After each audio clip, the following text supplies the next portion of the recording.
as we know that this is an international conference. It's Africa speaking to the world, analyzing and understanding where the trade opportunities are, giving insight to businesses so that they can plan themselves and take advantage of opportunities which are there. We're going to call upon Mr. Jérôme Barbaron. He is from a company called Syngenta, all the way from Germany. He's the head of crop protection in Africa and the Middle East area. And I think the theme that he's going to talk about is about producing more with less. And I think all of us can do with that cost of production. If we can find ways of reducing that elusive cost of production, which is a very volatile variable, because there's a lot of things which affect your production costs, but he will be talking to us about how to improve and increase gross production and value through some innovations around fertilizers so that you can get high yield with seed. So welcome, Mr. Jérôme. Thank you very much for joining us. And I would like to give over the session to you. Thank you, sir. Very well. Very well. So my name is Jérôme Barbaron indeed. I'm not from Germany, slight mistake. Our headquarters are in Switzerland actually, but we have been present in Africa, across Africa for more than 50 years. And we have offices and teams around the continent, more than 4,000 employees and colleagues across 26 countries. So headquarters in Switzerland. But I stand before you all today, not just as the Africa business leader of a globally leading agtech company with unrivaled presence across the continent, Syngenta. I stand before you as a grandchild of farmers, married to a farmer's daughter. So I personally know the power of farming, the opportunities it provides for prosperity, opportunities for food security, opportunities for more prosperous and more healthy future. So I stand before you today, thanks to the opportunities that farming has provided to my family. And these are opportunities I believe every child should have access to, regardless of where they are born. Agriculture can deliver sustainable and inclusive growth for all. And at Syngenta, we are innovating and providing technologies needed to help achieve that. We invest about 9% of our revenue, of our global sales, into research and development, where we research and develop products for seeds for farmers, vegetables and field crop seeds. We develop crop protection to protect the crops. We develop synthetic chemistry, but also organic solutions, seed care. I will mention a few of those a bit later. Kofi Annan, you all know the words of Kofi Annan, former United Nations Secretary General. He famously said, "It is time to change the way we think. Farmers are not the cause of Africa's poverty. They are a potential solution. They are key to creating the future envisioned by the Sustainable Development Goals." I could not agree more. I would like to focus on two aspects of increasing gross production value through the innovations. Firstly, the innovations that can help increase gross production value sustainably, delivering economic, societal, environmental added value now, as well as in the long term. And secondly, I would like to talk about the barriers that need to be removed to unlock this potential to its full. So I will address the first point in my role as Syngenta's business leader for Africa and Middle East in crop protection. And I will address the second point about barriers with my role as chairman of CropLife Africa and Middle East in turn on the behalf of my industry. So first, we know there are a range of challenges that our food systems face, ranging from climatic shocks, evolving pest pressures, and increasing demand, given the growing and developing global population. Innovations can help overcome the challenges of today and tomorrow. Our innovations and agronomic support are equipping farmers with the tools to grow more, even when faced with droughts and soil degradation. Our innovations help build resilient food systems against current and future shocks. They help build resilience in the food systems at an early stage, starting with high-quality seeds, seed treatments that enhance and protect plant root health, for example, and crop protection that increase the resilience of crops to pests, diseases, and climatic shocks. Our technologies also protect against post-harvest losses by helping protect the quantity and the quality of grains, for instance, and food as it is stored, and in doing so, extend the length of time that they can be stored and traded. Through our technologies, we empower farms of all sizes. We serve all farmers with our distributor partners, including smallholders. So allow me to give a few examples of organic and synthetic agriculture innovations we have launched, 3 to be quick. Our seed care, first of all, our seed care fungicide technology, Vibrance, offers the unique rooting power benefit that results in stronger, healthier roots for higher crop performance. The rooting power value proposition helped Vibrance win the best crop protection product in the Agro Awards in 2011, which is now called the Crop Science Awards. And we are continuing to innovate permanently in this area, looking at the relationship between the roots and fungi to help increase the amount of water and nutrients that the plant may obtain from the surrounding soil, so that plants thrive in conditions where soils may be deficient in water and certain nutrients. This helps farmers produce food even in conditions of climatic strain, for instance. For better roots in a healthier soils means better crops and better harvests, as we all know. Another example, second example, is how we are treating high-quality seeds with inoculant technology. This helps capture more nitrogen from the air and fix it in the soil for healthier plants and sustainable yield increase. Through this organic innovation of coating a plant seed with live bacteria, we are leveraging the power of nature and increasing gross production value again. Third example I'd like to give is the seeds themselves. The seeds developed with traits that are better able to withstand above and below ground pressures. We recently registered our improved maize seed trait technology in South Africa. This technology will provide farmers with access to higher quality maize seeds that will no longer be as vulnerable to devastation by some of the highly infectious pests, like fall armyworm, the African stem borer, the common cutworm, which, left uncontrolled, these pests can lead to yield losses of anything between 10 to 100% in a stable crop that plays a key role in food security. So all these examples, the 3 examples, are also sustainable technologies. They help farmers produce more without using more land or water, or deforesting, for instance, deforesting more. They also help reduce agriculture's greenhouse gas emissions by enabling low or no-till practices, which in turn help increase soil health and keeping carbon in the soil.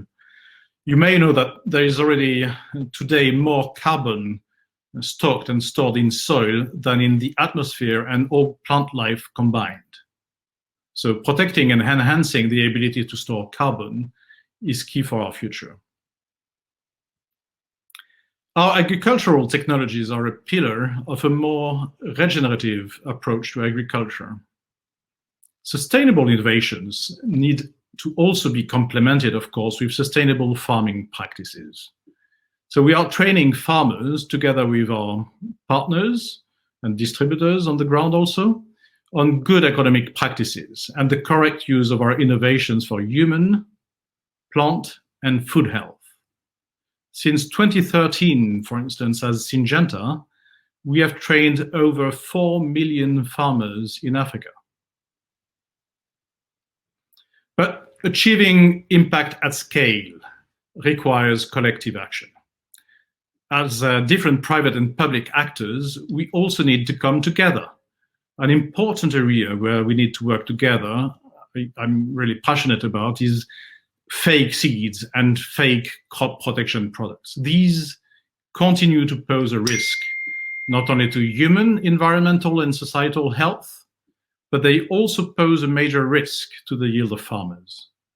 This is an area where, as research and innovation companies, and also through our industry association, we are working with governments on awareness-raising campaigns and trainings.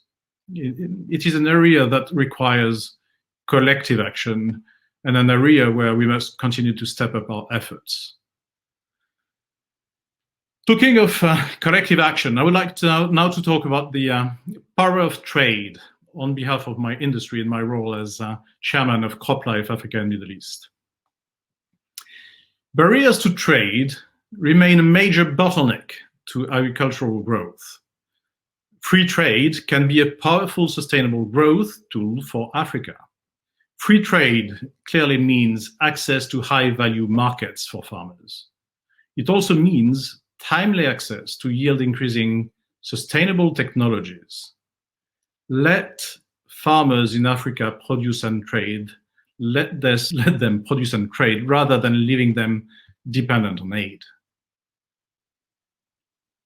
In terms of global trade, let's connect the dots between the 2030 United Nations Sustainable Development Goals and the work of the World Trade Organization. Let us focus on facilitating trade and champion Africa's interest.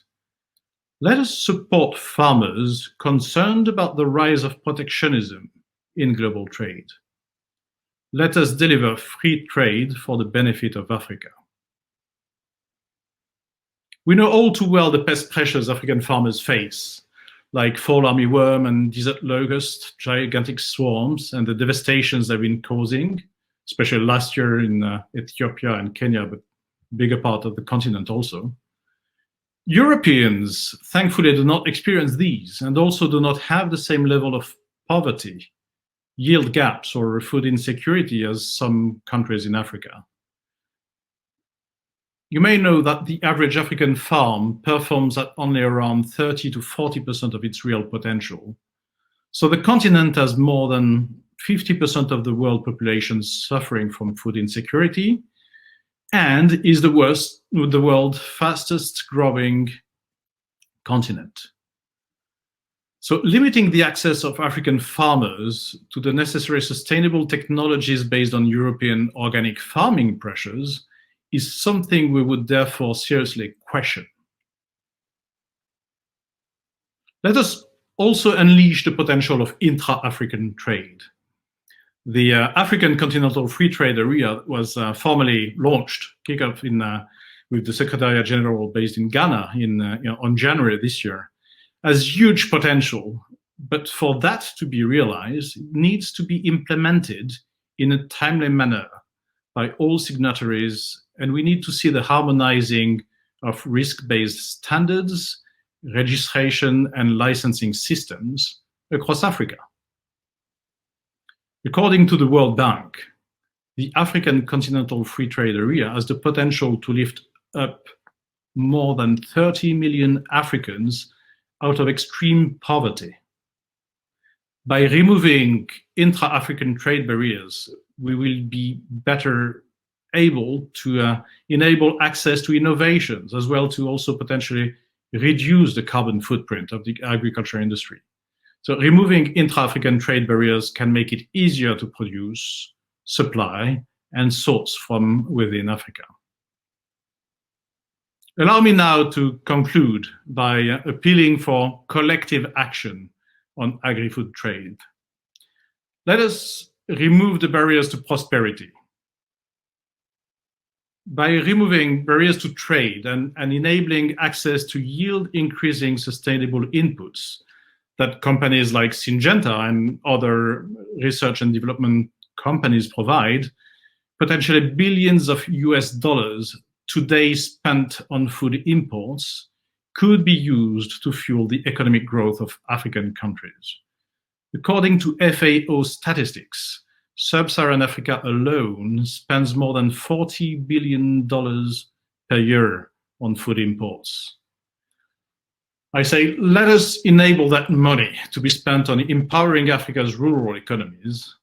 And I strongly believe that African agriculture is the solution and can help create so much more value for all of Africa.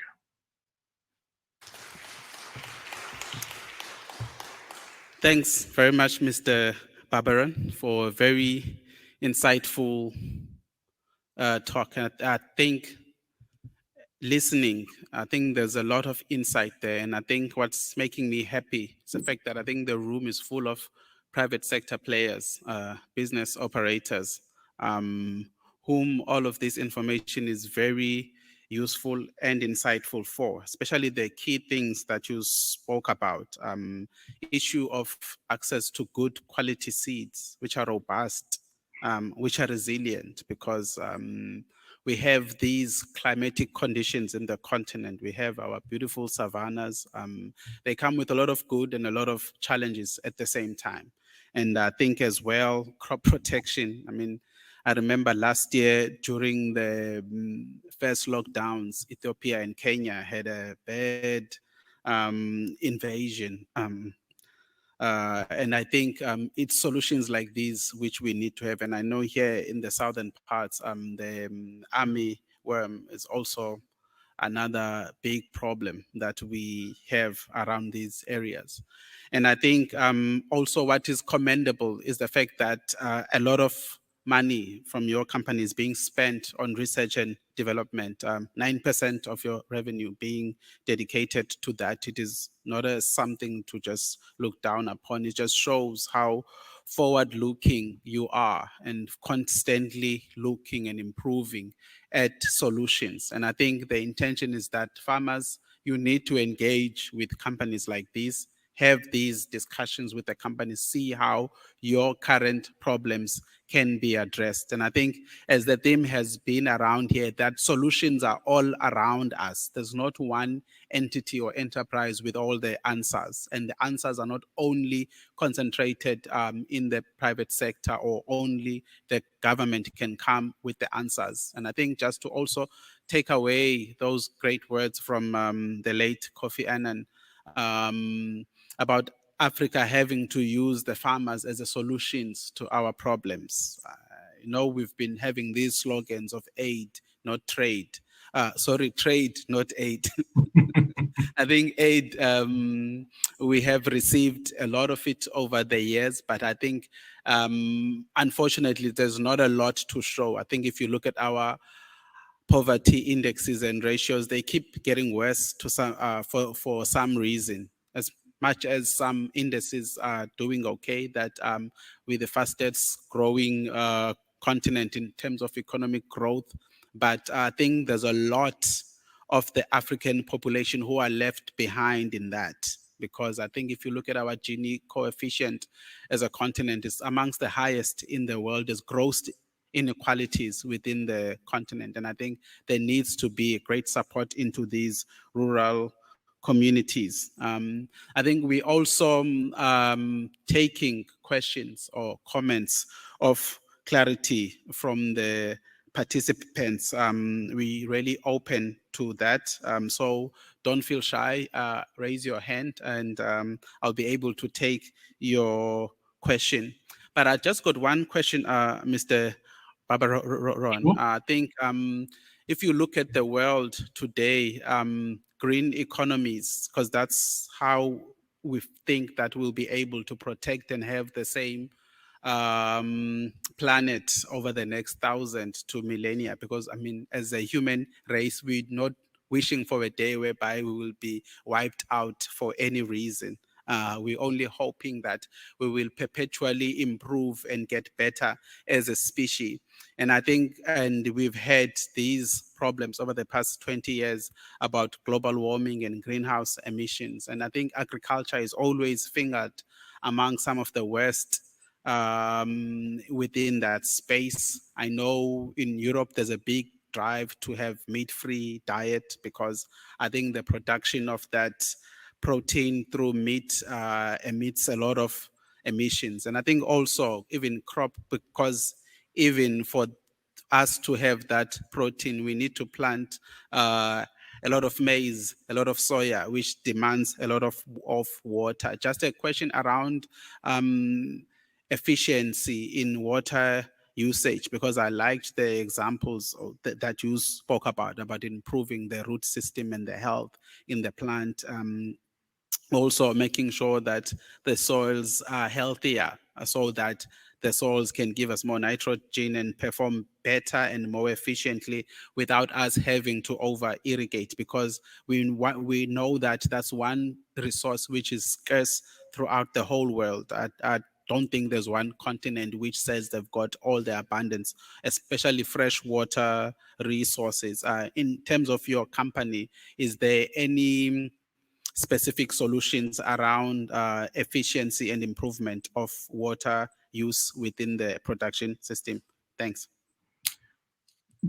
Very good summary of very important points and very wise insights, by the way. Well, first of all, your question is the right one, right? I mean, we need to keep this planet for long. And if you think that the arable land around the world, if you think about the arable land, 60% of the arable land is in Africa, right? So we'll need to find a solution. We will find a solution from research and development and better agronomic practices, and it needs to happen in Africa also. And that's why, for me, innovation and training needs to happen at the same pace everywhere, and needs to be made available, of course. Regarding the technologies my company specifically is working on, it starts, as I said, with seeds, right? The drought tolerance traits are, of course, always a permanent effort to introduce into different crops. So we have solution in maize, in some corn varieties. We have solution in different varieties, also in cereals, in urban pollinated crops. We'll not go too much into the specifics, but clearly this is a big avenue of research. Of course, the pace of development is 10-year, right? When you talk about developing a new trait or a new chemical or even organic product, you are talking about a 10-year pace to test the safety, the impact on the environment, register the product, of course. So it takes long, but we do have a pipeline of innovation in seeds. I mentioned, of course, the coating we use, synthetic chemistry, and also organic solutions more and more that complement each other very well to make sure that we can always produce more and better quality with less and less water, right? I mean, this is effectively, and same for nitrogen absorption and nutrients in general, right? So the whole point of the innovation we are working on to bring to the farmers, for the farmers to make a difference, are around helping them producing more with less. In some cases, less chemistry, less inputs also, right? But clearly more per hectare with less consumption of resources. As you said very well, the soil, a healthy soil and a healthier soil is the recipe for a healthier environment, healthier farmer and community, and better production and long-standing production that we will transmit to the future generations. So we are passionate about it. Of course, crop protection the same. There's a lot of efforts to find new crop protection, be it chemical, synthetic chemistry, or organic solutions, biocontrols, bionutrients. So it's an avenue, but of course, as you mentioned very, very well, it needs collective effort, private and public, and all the players working together to bring these innovations and trainings to the farmers for them to make the difference, because they can, right?